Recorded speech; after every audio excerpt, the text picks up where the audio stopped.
여러분은 자기가 믿음 안에 있는지를 스스로 시험해보고 스스로 검증해 보십시오. 여러분은 예수 그리스도께서 여러분 안에 계시다는 것을 알지 못합니까? 모른다면 여러분은 실격자입니다. 그러나 나는 우리가 실격자가 아니라는 것을 여러분이 알게 되기를 바랍니다. 같이요? 우리는 여러분이 악을 저지르지 않게 되기를 하나님께 기도합니다. 그것은 우리가 합격자임을 드러내려는 것이 아니라 우리는 실격자인 것처럼 보일지라도 여러분만은 옳은 일을 하게 하려고 하는 것입니다. 아멘. 자, 오늘 말씀을 같이 하시면 좋겠어요. 실격자가 아닌 합격자로 살기. 그래, 은혜 채플도 벤처럼도 우리 모두 한 번 더 하겠습니다. 실격자가 아닌 합격자로 살기. 옛날에는 자동차 면허 시험을 보게 되면 현장에서 모든 것이 처리되었습니다. 실격과 합격. 저희 집사람이 강서 면허 시험장에 가서 시험을 치르게 되는데, 그때는 모든 것이 오픈 시대였어요. 우리나라가 안전에 대해서 좀 덜 신경을 썼기 때문에 그 실습 현장에도 이렇게 옆에서 지켜보고 따라다니고 그랬어요. 우리 애들까지 다 통원해가지고 중보기도 하면서 응원을 했어요. 엄마, 시동 켜! 기아 넣고 출발! 스톱! 서서! 따라다니면서 했어요. 그 면허 시험 별거 아니지만 합격! 그랬을 때 얼마나 그 기분이 흐뭇해집니까? 저는 면허를 좀 일찍 땄는데요. 그때는 이제 우리나라에 저 강남 종합운동장 옆에 탄천의 면허 시험장, 거기까지 가야 돼요. 유학도 가야 되고 그래서 면허를 미리 따놓는 게 좋겠다 하고 어떻게 하는 건가 궁금해서 갔더니 일주일에 한 번씩 시험을 치르는데 내일이 시험 날이래요. 필기시험. 그래서 문제집 저녁에 사다가 보고 다음날 가서 93점 맞았어요. 그런데 그 다음을 몰랐어요. 필기가 끝나면 곧바로 실기 본다는 인포메이션이 없었거든요. 실기를 봐야 된다는 거예요. 학원 다녀본 적도 없죠. 그래서 나갔더니 야매로 운동 가르쳐주는 사람들이 있더라고요. 그래서 돈 주고 3시간을 배웠어요. 3시간을 배워가지고 코스 합격했죠. 그 다음에 이제 코스 끝나니까 실기로 곧바로 가야 된다는 거예요. 그래서 또 잠깐 나가가지고 돈 주고 또 실습만 좀 했어요. 주행 테스트죠. 딱 타가지고 시동을 걸고 출발해서 조금 가는데 옆에 앉아 있잖아요. 여자 시험관 경찰관께서 내리라는 거예요. 아니, 중간에 내리면 이건 실격이잖아요. 그래서 제가 그랬어요. 아이고 선생님, 지금 내리면 불합격 실격이잖아요. 그랬더니 여자 경찰께서 저한테 기가 막힌 얘기를 해주는 거예요. 선생님은 차를 타고 앉아서 시동 거는 순간부터 지금까지 매너가 너무 좋아서 제가 합격 처리해드리는 거예요. 나는 그 여자분이 사람 볼 줄 안다고 생각해. 그래서 3분의 1도 안 가고 합격증 가지고 왔어요. 별거 아닌 것 같지만 여러분, 우리 인생에서 실격이 아닌 합격이라는 단어 하나만 가지고도 얼마나 흐뭇합니까? 사도 바울은 고린도 교회 교우들에게 신앙생활에서 결코 실격자가 되지 말고 합격자 인생을 살아가자고 호소하고 있어요. 그래서 5절에서 이렇게 얘기해요. 오늘 5절 말씀이 아주 깔끔해요. 여러분 자신을 주기적으로 점검하십시오. 주기적으로 점검하십시오. 우리는 자신이 과연 믿음 안에 있는지 스스로 검증하며 살라는 메시지입니다. 자기 점검이 없는 신앙생활을 하다가 실격 통지를 받으면 얼마나 비참한 운명이 돼요. 그래도 내가 목사였는데, 내가 목사인데 교회도 개척했는데, 교회도 뭐 부흥시켰는데, 건축도 했는데, 내가 장로로 1부, 2부, 3부 예배 때마다 다 섬겼는데, 내가 권사로 교회 모든 뒷바라지 했는데, 내 나름대로 신앙생활 한다고 했는데 어느 날 주님께서 나에게 청천벽력 같은 실격, 이런 일이 있으면 안 되는 거잖아요. 오히려 부족한데, 미흡한데, 모자란데, 정말 내가 나를 보더라도 너무너무 송구스러운데 주님께서 너는 합격 인생이야. 아멘 하십시다. 얼마나 기가 막힌 단어예요. 실격이냐 합격이냐. 요즘은 모든 분야에서 검증 시스템이 첨단화되어 있어서 자칫하면 실격 판정을 받잖아요. 운동 경기에서도 비디오 판정을 통해서 실격 처리되기도 하고요. 학자들의 논문이나 목회자들의 설교도 표절 시비에 걸려서 담임 목사로 부임했다가도 실격 처리돼서 교회를 사임하고 떠나는 경우들도 있어요. 여하튼 우리는 신앙생활에서 실격자가 되지 말고 합격자로 살아갈 수 있기를 축복합니다. 참 중요한 이슈예요. 그래서 사도 바울은 서로가 명예로운 합격자가 되도록 격려하며 살아가자는 거예요. 혼자서 힘들 수 있기 때문에 서로 격려하고 세워주자. 오늘 이 말씀이 얼마나 멋있어요. 11절 말씀, 성도 여러분 마지막으로 인사를 드립니다. 기뻐하십시오. 온전하게 되십시오. 서로 위로하십시오. 서로 세워주십시오. 그러면 사랑과 평강의 하나님께서 여러분과 함께 하실 것입니다.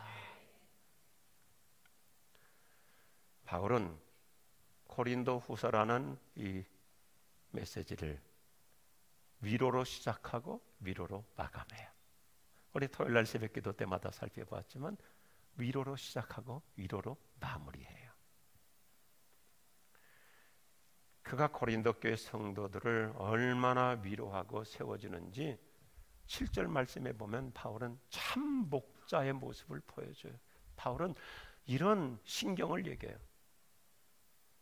감은 이설이 아니고 무슨 거칠의 말이 아니고 바울은 이렇게 얘기해요. 차라리 내가 목회를 잘못했다고 실격 처리를 받는 한이 있더라도 나는 여러분들은 다 합격자가 되기를 원합니다. 그렇게 표현해요. 15절에서. 7절에서. 어떤 의미에서 나는 목회자로서 실격이라는 판정을 받는 한이 있더라도 교우 여러분들은 모두가 다 합격자 인생이 되기를 바랍니다. 너무 아멘을 크게 하면 내가 실격자가 되기를 바란다는 뜻은 아니죠. 참 훌륭한 목회자 바울의 진솔한 고백이에요. 머리가 숙여져요. 그래, 이런 마음으로 목회해야지. 우리가 어떻게 살아야 실격자가 아닌 합격자가 될 수 있는가? 오늘 고린도 후서 13장은 결론이잖아요. 결론인 만큼 이 메시지의 수준이 쫙 올라가요. 이제 마무리니까 마무리는 쫙 올려서 깔끔하게 피날레를 해야 되잖아요. 굉장히 중요한 메시지. 제가 하겠습니다. 예수 그리스도의 능력으로 살아야 합니다. 바울은 지금 고린도 교회 교우들에게 편지를 마무리하면서 능력이라는 단어를 3번이나 반복하여 강조해요. 우리말로 능력 그러지만 권이라는 말이에요. 바울이 예수님의 능력과 예수님의 권위를 강조하는 이면이 이렇습니다. 우리가 이미 고린도후서를 살펴본 대로 바울은 교회 지도자로서 고린도 교회 안에 문제를 일으킨 사람들에 대해서 좀 의협심으로 화가 나 있었어요. 그래서 고린도 교회를 직접 찾아가서 그 교회 안에서 말썽 피우는 사람들을 책망하고 징계하려고 했습니다. 가서 아주 호되게 혼내주려고 사도로서 작정하고 있었어요. 근데 이상하게 기회가 잘 안 주어져요. 그래서 몇 년 동안 고린도 교회 방문 계획을 세웠는데 못 가고 그래서 오늘 1절을 보면 3번째로 편지를 쓰는 거예요. 바울은 그들에게 엄중한 경고의 메시지를 보냅니다. 이제 내가 드디어 가게 되면 가자마자 교회 안에 파당을 일으키고 분당을 일으키고 말썽을 일으키는 사람들을 단호하고 엄중하게 책망하고 징계하고 치료할 것이다. 단호하게 일러대. 저 바울 화가 난 모습이잖아요. 내가 그만두지 않을 거다.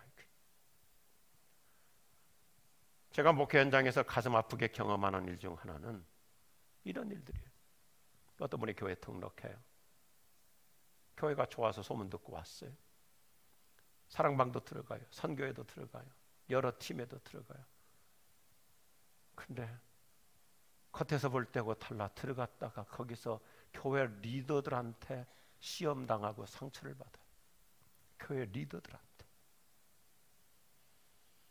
본인 나름대로는 교회에 잘 적응하고 순수하게 봉사하려고 했는데 교회 먼저 다니는 중직자들한테 상처를 받고 시험당해서 교회를 떠나는 경우들이 있다고 있어요. 목사는 이런 현상 앞에 심장이 찢어져요. 우리가 한 사람 교회 나오게 하려고 전도팀들도 얼마나 공을 들이고 에너지를 썼고 자기 자존심 다 내려놓고 열심히 전도해서 드디어 교회 데리고 왔는데 그 순수한 사람이 교회 리더로 인해서 상처받고 떠날 때 얼마나 마음이 무너지는지 몰라요. 우리 중에 혹시라도 나로 인해서 교회를 떠난 자가 있다면 문제의 원인을 갑론을박하지 마십시오. 그 사람도 문제가 있다고 그렇게 떠넘기지 마십시오. 나 자신이 자성해야 돼요. 우리나라 국민적인 병폐 중에 하나가 뭡니까? 우리 매스컴에서 보면 억울하게 피해당한 사람들, 그러면 사람들은 뭐라고 하나요? 왜 피해당할 짓을 또 했느냐고 피해를 본 사람에게 또 피해를 입히잖아요. 그렇게 해서는 안 되는 거예요. 피해를 본 사람은 피해 본 것 자체를 가지고 감싸줘야지. 저 자신부터 부족한 목회자라서 어떨 때는 이런 케이스들도 있어요. 자기가 인사했는데 목사가 인사 안 받아주고 다른 사람하고만 악수하더라. 그래서 시험 들어가지고 교회를 떠났다. 그때 제 마음에 참 나 같은 사람이 목회 안 하는 게 차라리 좋은데 그런 마음 아픈 고민을 할 때가 있어요. 오늘 성경을 보면 사도 바울은 교회를 얼마나 뜨겁게 사랑하는 목회자인지 교인들을 시험 들게 하는 사람을 내가 가서 그 사람 책벌하리라 그렇게 계획을 세웠어요. 그런 바울이 갑자기 심경을 바꾸어서 결론 내리는 것이 오늘 고린도후서 13장 메시지. 그래, 내가 다 한다고 되는 게 아니지. 모든 문제를 예수 그리스도의 능력으로 풀어가겠다고 마음을 바꿉니다. 사람의 권위가 아닌 예수 그리스도의 능력으로 다스리겠다고 얘기합니다. 이게 오늘 3절부터 4절의 아름다운 메시지예요. 우리는 여기서 매우 중요한 원리를 깨달을 수 있습니다. 예수님 오늘 또 살아계셔서 그분의 큰 능력으로 이 지상의 교회를 다스리고 계신 줄로 믿으시면 아멘 하십시오. 예수님이 핏값으로 교회를 사셨기에 교회를 주님이 친히 통치하시고 다스리십니다. 교회의 권세는 단순히 사람에게 있는 게 아니라 주님께 있어요. 주님이 다스려 주세요. 때로는 교회 안에서 질적으로 좋지 않은 사람들이 설치고 좌지우지하면서 은연중에 자기 헤게모니를 만들어가는 사람들도 있어요. 파워를 형성하고 파당을 만드는 사람들도 있어요. 그런데 살아계신 예수님 결정적인 순간에 그분의 권세와 능력으로 교회를 직접 통치하시고 이끌어 가시는 것을 제 목회 현장에서 많이 보았어요. 참 신비로워요. 예수님의 능력이 살아 나타나는 우리 직전교회 될 수 있기를 바랍니다. 목사가 목회를 하다 보면 별의별 일들이 다 있잖아요. 젊은 나이에 교회를 개척해서 상가에서 예배를 드리는데 어떤 나이가 지긋하신 분이 교회를 등록했어요. 보니까 정년퇴직하고 신학을 공부해서 강도사까지 되신 분이래요. 그래도 교회 등록하니까 기꺼이 받아들였더니 몇 달, 한 서너 달 지났더니 젊은 목사한테 잊지 말고 자기 따라오라고 해갖고 교인들 한 20-30명 데리고 시상가 13단지 시상가에 가서 개척하는 그런 사람도 있더라고요.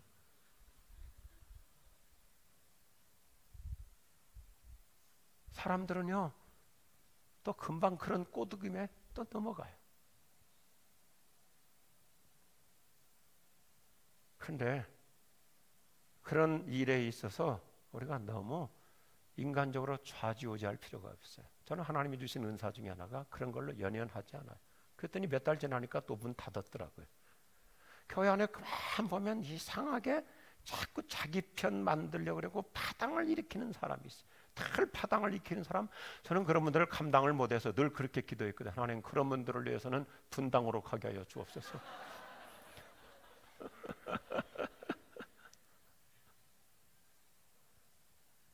물론 지상의 교회, 예수님께서 제도적으로 만들어주신 치리권이라는 것이 있습니다. 그러나 인간이 너무 좌지우지하면 안 돼요. 교회는 인간이 주도 세력이 되면 안 돼요. 예수님의 주권에 맡기는 성숙한 우리 교인들이 되시길 바랍니다. 내가 너무 모든 걸 결정하려고 하지 말고 한번 따라서 해주시면 좋겠어요. Let go, let God. 하나님께서 알아서 이끌어 가시도록 그분에게 넘겨드리는 거예요. 교회는 인간이 앞장서기 시작하면 혼란이 일어나고 분열이 일어나고 무질서해지. 주님이 그분의 능력, 사도 바울이 뭐래요? 내가 사도로서, 내가 당회장으로서, 내가 담임 목사로서 내가 지휘권을 행사해야지 할 수도 있겠지만, 바울도 뭐라고 결론 내리면 아니야, 그게 다가 아니야. 교회 머리 대신 주님이 직접 통치하시고 다스리시도록 주님께 맡겨드리겠다. 그때 하나님의 은혜가 임할 줄로 믿습니다. 주님은 당신이 피 흘려 사신 교회를 하늘의 능력으로 다스려 주세요. 그래서 교회를 어지럽히거나 태양하거나 교회를 혼란스럽게 해서 망하는 사람들이 많다고 사도 바울께서는 고린도 전서 10장에서 아주 생생하게 얘기해요. 많은 사람들이 죽기도 했어요. 주님의 교회를 사람이 함부로 좌지우지하면 안 돼.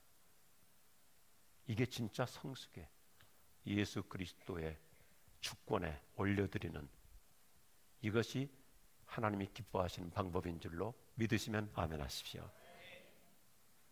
그래서 바울은 얘기하는 거예요. 설령 내 방법이 미숙해서 하나님께서 너는 목회자로서 실격자야 이렇게 말씀하시더라도 나는 우리 교인들이 합격자로 판정받는다면 저는 그것으로서 족합니다. 이게 바울의 참 목자의 모습이에요. 너 왜 그렇게 어설프게 목회했냐? 그렇게 주님으로부터 나는 실격자가 되더라도 그래도 그 덕분에 우리 교인들이 합격자가 된다면 나는 그것으로서 감사할 뿐입니다. 교회는 오직 예수 그리스도의 권위와 능력만이 나타날 수 있기를 바랍니다. 내 주의 나라와 주 계신 성전과 피 흘려 사신 교회를 늘 사랑합니다.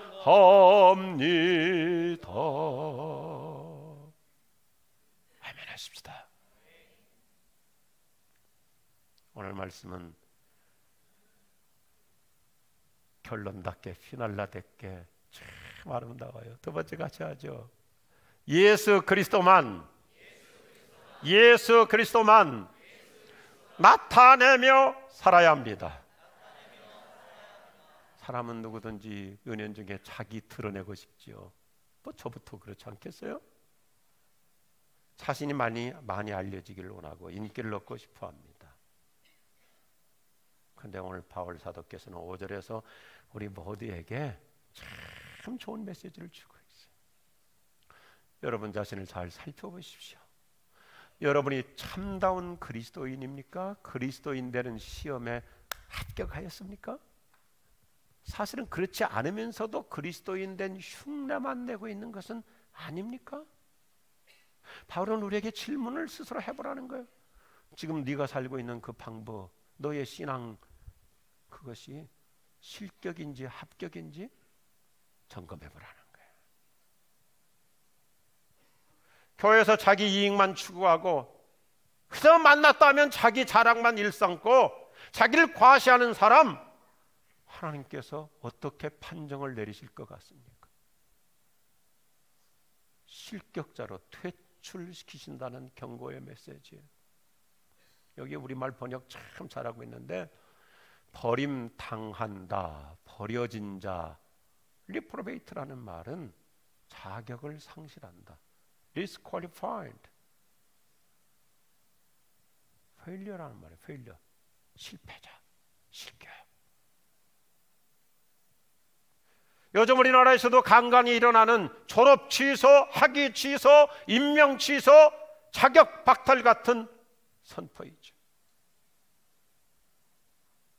예수님은 교회에서 자기 중심으로 사는 자를 향하여 냉정하게 배척하시고 실격 처리하시고, 하나님의 영광을 드러낸 대신 자기만 나타내는 사람을 향해 예수님은 단호하게 실격 처리를 하세요. 그래서 성경을 보면 예수님께서 하시는 말씀 중에 굉장히 무서운 말씀이 있어요. 성경이라고 다 좋은 말씀만 있는 거 아니죠. 무서운 말씀이 있는데 예수님 이런 말씀하세요. I don't know you. 난 너 몰라. 아니 예수님, 내가 목사잖아요. 교회 개척했잖아요. 교회 부흥시켰잖아요. 내가 얼마나 많은 선교 활동을 했는데요. 내가 장로잖아요. 내가 권사잖아요. 나 집사로서 내가 얼마나 열심히 헌신했는데요. 근데 예수님은 너 언제 나 높였냐? 네 좋을 대로 했고 네 자랑했고 너만 과시했지. 나는 너 몰라. 얼마나 청천벽력 같은 선언입니까? 이런 인생 되지 말자고 오늘 참 귀한 말씀하고 있어요.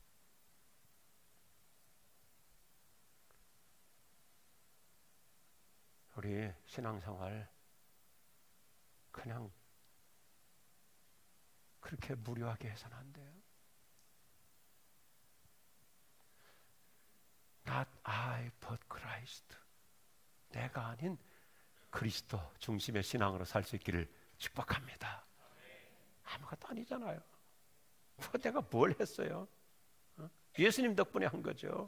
예수님이 도와주셔서 한 거죠. 예수님이 은혜 주셔서 한 거죠. 예수님이 기도응답하셔서 일이 이루어진 거죠. 아멘. 남편 자랑하지 마요. 애들 너무 자랑하지 마요. 남편이 그렇게 된 거 하나님 은혜입니다. 애들 잘 풀리는 거 예수님께서 도와주셔서 된 거예요. 오직 예수 그리스도만. 옛날 우리 믿음의 선조들 참 훌륭한 기본 원리로 살았어요.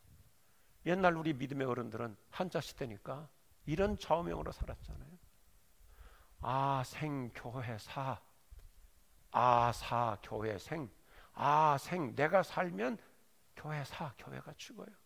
아사 내가 내려올수록, 내가 나를 부정할수록 교회가 살아나고 교인들이 살아나고 선교회가 살아나고 사랑방이 살아나고 공동체가 살아날 줄로 믿습니다.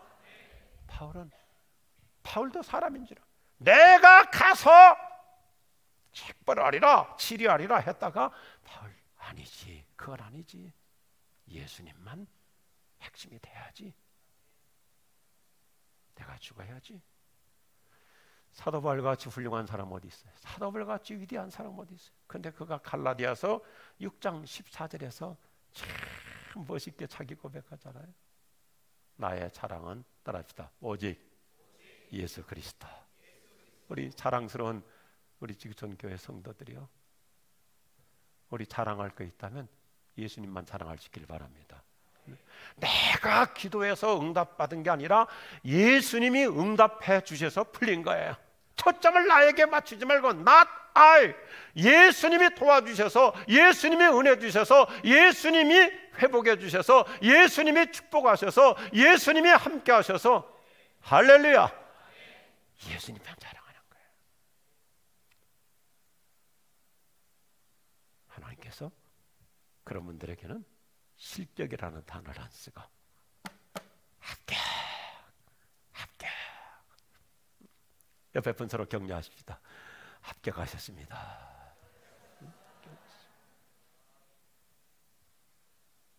부족한 저부터 시작해서 어떻게 해서든지 그 결정적인 순간에 자기 점검을 잘해가지고 예수님만 나타내는 멋진 그리스도인 되시기를 축복합니다.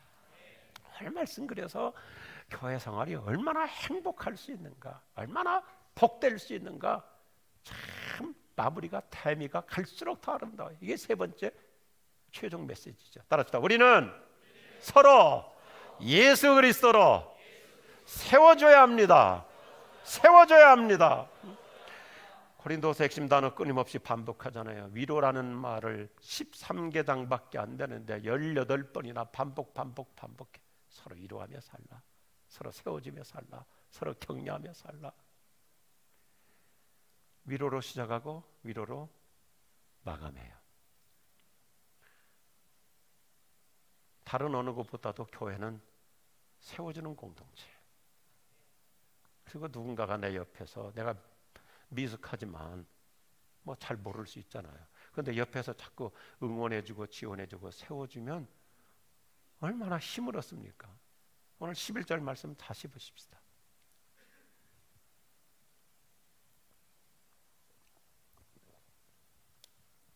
성도 여러분, 마지막으로 인사를 드립니다. 기뻐하십시오. 온전하게 되십시오. 서로 위로하십시오. 서로 세워주십시오. 그러면 사랑과 평강의 하나님께서 여러분과 함께 하실 것입니다. 내가 누군가를 세워주는 만큼 하나님께서 내 인생도 세워주시는 거예요. 내가 누군가를 위로하는 만큼 하나님이 나를 친구 삼아주시고 위로해 주시는 거예요. 이 은혜 속에 살 수 있기를 바라요. 우리가 서로 위로하고 붙잡아 줄 때 오늘 말씀이 얼마나 멋있어요. 하나님께서 함께 하신다. 하나님이 사람을 만들 때부터 어떤 존재를 만들었어요? 창세기에 보면 사람을 만들 때 인간은 서로 의지하고 서로 받쳐주고 서로 세워주며 살라고. 얼마나 멋있어요. 저 그림 보세요.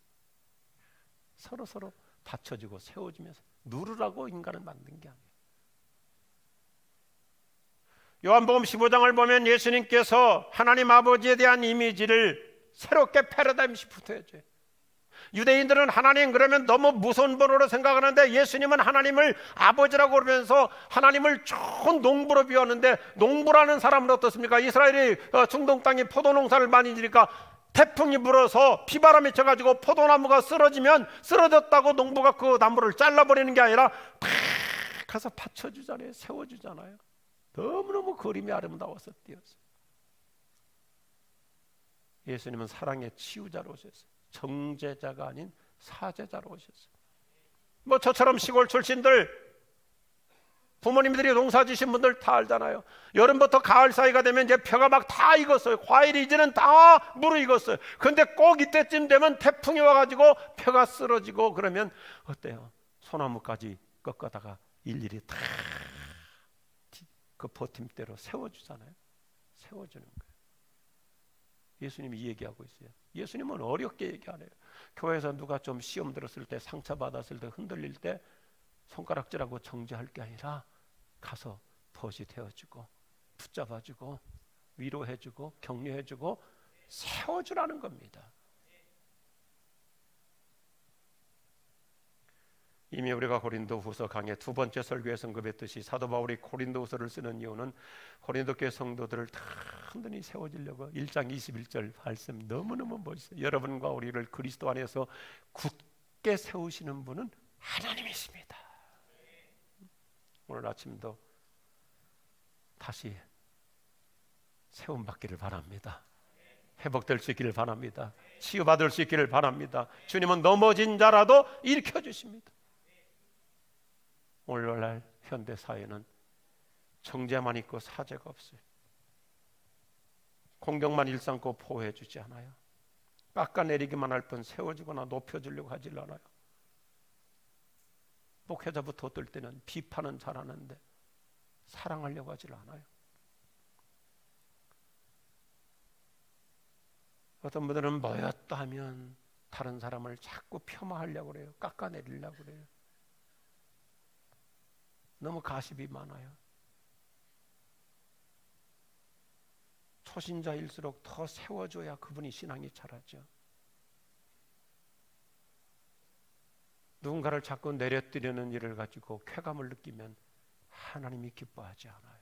자기는 인기가 올라갔을지 모르는데 어느 순간에, 오늘 말씀 너무 중요해요. 어느 순간 하나님께서 failed, 실격,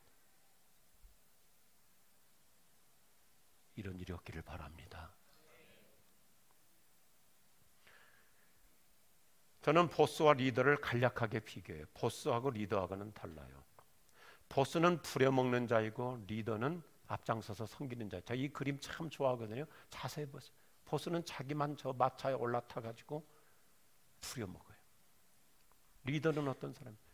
본인부터 앞장서서 우리 같이 끌고 가자, 같이 가자, 힘내자. 할렐루야. 보스형의 사람일수록 자꾸 밀어내려고 그래. 자기 선교에, 자기 사랑방에 누구 좀 잘 나가려고 그러면 밀어내려고 그래. 리더는 부족해도 끌어안아줘. 이 그림 보세요. 보스는 누르고 리더는 세워서 받쳐줘. 세워서 받쳐. 참 그림 보시죠. 보스는 보세요. 자기가 올라가가지고 누구 좀 올라오려고 그러면 막 눌러버리려고 그래. 리더는 공동승리자, 공동승리자. 제가 부교육자 시절에 뭐 젊은 나이니까 참 열심히 섬겼어요. 참 열심히 섬겼어요. 이 나이라는 게 제가 아직 뭐 나이가 많지는 않지만 젊었을 때고 지금하고 굉장한 차이가 하나 있는데, 젊었을 때는 설교노트 5페이지도 정확하게 27분에서 8분 걸렸어요. 그런데 지금은 한 페이지 4페이지인데도 32분 걸려. 말이 충청도로 돌아가 버렸어요. 제가 강도사 시절에 제가 섬겼던, 부교육자로 섬겼던 교회에서 저한테 자주 금요 기도에 인도를 시켰어요. 담임 목사님 연세가 높으시니까 금요 기도에 잘 안 나오셨어요. 제가 막 얼마나 뜨겁게 기도했는지 뭐 강대상이 막 뽀개질 만큼 막 예수 예수 막 하면서 막 그냥 불같은 부흥회를 했어요. 금요 기도했답니다. 그랬더니 제 선배 목사님께서 저에 대해서 좀 마음에 안 들으셨던가 봐. 그래갖고 저녁 예배 시간에 공개적으로 저를 폄하했어요. 우리 교회 어떤 목회자 하나가 우리 장로교회를 순복음교회 만들고 있다고. 그러고 나서 한두 지났는데 어르신 담임 목사님이 저를 당회실로 부르시는 거예요. 여러분, 옛날 이북분들 무섭잖아요. 당회실로 혼자 들어오라는 거예요. 야, 큰일 났구나. 들어갔더니 앉아, 어르신, 옛날 어른들 우리 뭐 정말 태도 잘 취해야 되잖아요. 그랬더니 목사님께서 저한테 그러시는 거예요. 조광사, 예, 자네가 요즘 우리 교회를 순복음교회 만들고 있다며? 아이고 죄송합니다. 아니야, 내가 원하는 게 바로 그런 성령 충만한 기도해야 더 뜨겁게 해. 이럴 때 응원 좀 해주셔야지. 그렇다고 제가 뭐 담임 목사님한테 칭찬받았다고 나가서 선배 무시하고 기고만장하게 안 했습니다. 더 저를 돌아보면서. 그런데 지금까지도 제가 잊혀지잖아요. 그날 그 당회실에서 어르신 목사님이 어린 강도사를 세워주시는 거예요. 더 뜨겁게, 괜찮아, 내가 원하는 게 그런 게 금요 기도에 그런 기도예요. 얼마나 용기가 났겠어요. 야, 어르신이 나를 세워주시는구나. 오늘 성경은 뭐라고 그래요? 예수 그리스도 안에서 서로 세워주라. 우리가 성경을 자세히 관찰해보면서 오늘 이 고린도서 정말 멋있어서 설교 좀 길어졌는데요, 성부 하나님은 연약한 자, 힘없는 자, 외로운 자, 고독한 자일수록 찾아오셔서 위로해 주세요. 우리 한국의 훌륭한 기독교 철학자이신 손봉호 박사님께서 이런 표현을 했어요. 구약 성경을 보면 우리 하나님 어쩔 수 없다, 편애하시는 하나님. 약한 자일수록 더 돌보고, 부모도 편애할 수밖에 없죠. 부모도 어때요? 약한 자식에게 더 정직하잖아요. 이사야서 말씀 뭐라 그럽니까? 어머니가 자식을 위로함 같이 내가 너희를 위로할 것이다. 그 엄마는 약한 자일수록 착 가슴에 품고, 우리 어른들 뭐라고 그래요? 그 애칭이잖아요. 아이고 내 새끼 내 새끼.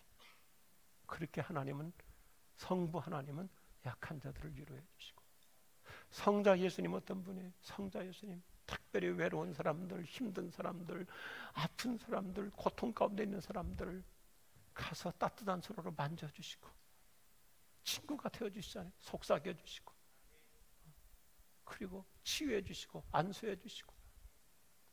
우리 성령님, 삼위일체 성령님 어떤 분이세요? 이름이 뭐예요? 파라클레토스. 이 파라클레토스라는 말이 뭐예요? 성령님 옆에 다가오셔서 속삭여 주시는 분. 파라라는 말은 곁에라는 말이고, 클레오라는 말은 귀 기울여 들어주시는 거예요. 그래, 너 힘들었구나. 너 요즘 그렇게 아프구나. 요즘 사업하는 거 힘들지. 직장생활 참 더 스트레스 많지. 애들 키우느라고 얼마나 지금 애타니. 너의 신음소리 성령님 뭐라고 그래? 내가 다 듣고 있어. 그래서 사도 바울은 고린도후서 결론이 너무나 아름답게 마무리해요. 축복의 종소리로 마무리하는 것이 고린도후서 13장 13절이에요. 제가 얘기한 삼위일체 하나님의 위로, 우리 주 예수 그리스도의 은혜와 하나님의 사랑과 성령의 사귐이 여러분과 함께하기를 빕니다.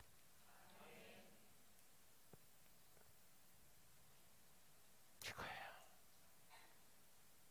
교회는 어떤 곳이에요? 교회는 오면 살아계신 예수님 만나는 것, 서로 예수님만 자랑하는 것, 그리고 서로 세워주는 것. 고린도후서는 교회와 교우들을 세워주는 위로의 복음, 상처를 치유해주고 살려주는 복음. 바울 사도는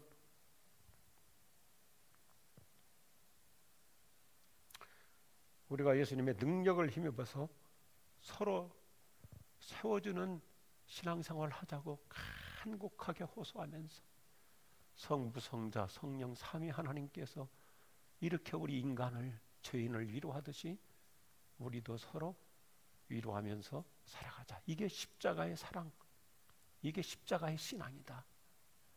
저와 여러분이 이렇게 산다면 우리는 실격자가 아니라, 같이 하겠습니다, 합격자입니다. 할렐루야. 기도하십시다.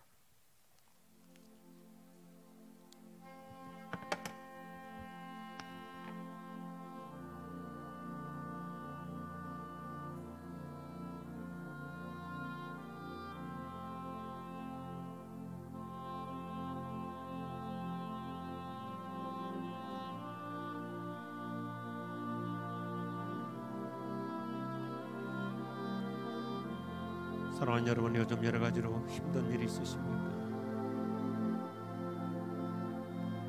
보혜사 성령님은 우리에게 오셔서 당신에게 속삭여 주십니다. 새로운 힘을 주십니다. 낙심과 좌절에서도 일어나게 하십니다. 내면의 힘을 주십니다. 성자 예수님은 당신 곁에 오셔서 따뜻한 손길로 어루만져 주시고 어깨 동무해 주시고 신이 안수해 주십니다. 성부 하나님은 엄마가 자식을 위로한 같이 우리를 위로해 주십니다. 하나님, 저도 이런 주님의 마음으로 살아가겠습니다. 행여라도 주님 제 인생에 실격이라는 통지가 오지 않게 하시고, 부족하지만 오직 주님의 은혜로 합격이라는 통지서를 받을 수 있도록 제가 그렇게 살겠습니다. 한마디라도 이렇게 기도해 보십시오. 주님, 합격 인생을 살아가겠습니다.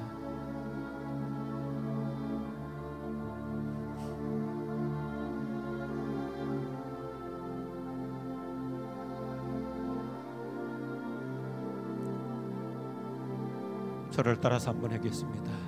주님, 실격 인생이 아닌 합격 인생을 살아가겠습니다. 우리 주님이 도와주실 줄로 믿습니다. 다 일어나서 함께 찬양합니다. 당신이 지쳐서 기도할 수 없고 눈물이 빗물처럼 흘러내릴 때 주님을 의리하라 감을 하시고 사랑으로 위로하시네. 당신이 외로이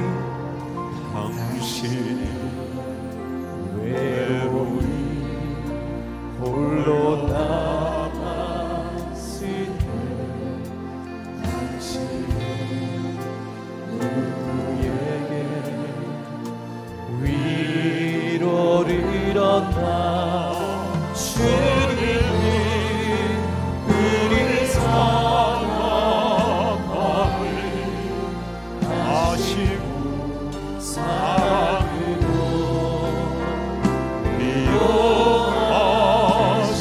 옆에 분 바라보시면서요, 누군가 멀리 하여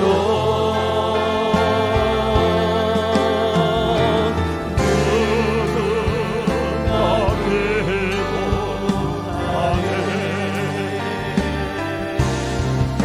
괴로워하네. 내가 홀로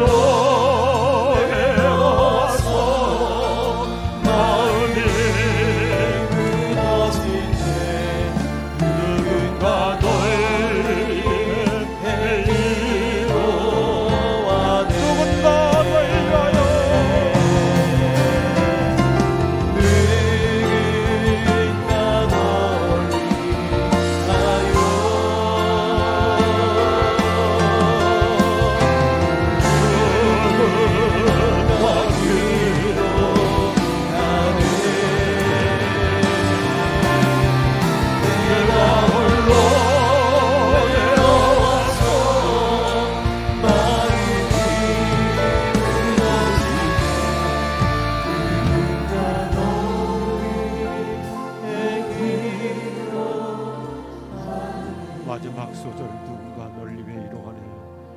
누군가 널 위해 위로 누군가 널 위해 누군가 널 위해 위로하네.